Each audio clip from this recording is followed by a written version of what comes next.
नमस्कार शेतकरी मित्रांनो, पाहूयात पुणे गुलटेकडीतील आजचे म्हणजेच 25 ऑगस्ट 2024 रोजीचे आजचे चालू कांदा बाजारभाव. तर आज पुणे गुलटेकडे कांदा भावात नेमका काय बदल झाला आहे याची सविस्तर माहिती आपण या व्हिडिओमध्ये पाहणार आहोत. तत्पूर्वी चॅनल जर नवीन असाल तर चॅनलला सबस्क्राईब करून शेजारील बेल आयकॉन प्रेस करा, त्यामुळे आपण अपलोड केलेले व्हिडिओ सर्वात अगोदर तुमच्यापर्यंत पोहोचतील. पुणे गुलटेकडे आज टोटल 75 गाड्यांची आवक ही दाखल झाली होती. गोळासाहेब कांदे 3800 ते 4000 रुपयेपर्यंत आज विकले आहेत.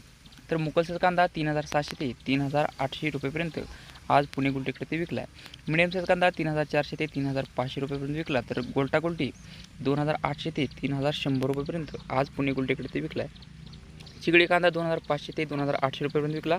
कमी पत्ता असलेला हलका कांदा 3300 ते 3400 रुपयेपर्यंत आज पुणे गुलटेकडे ते विकला आहे. तर मागच्या बाजारात तुलनेत पुणे गुलटेकडे ते क्विंटल मागे आज 200 ते 300 रुपयेपर्यंत भावात घसरण झालेली पाहावयास मिळत आहे. तर हे होते पुणे गुलटेकडे आजचे चालू कांदा बाजारभाव. व्हिडिओ आवडल्यास लाईक करा, शेअर करा. धन्यवाद.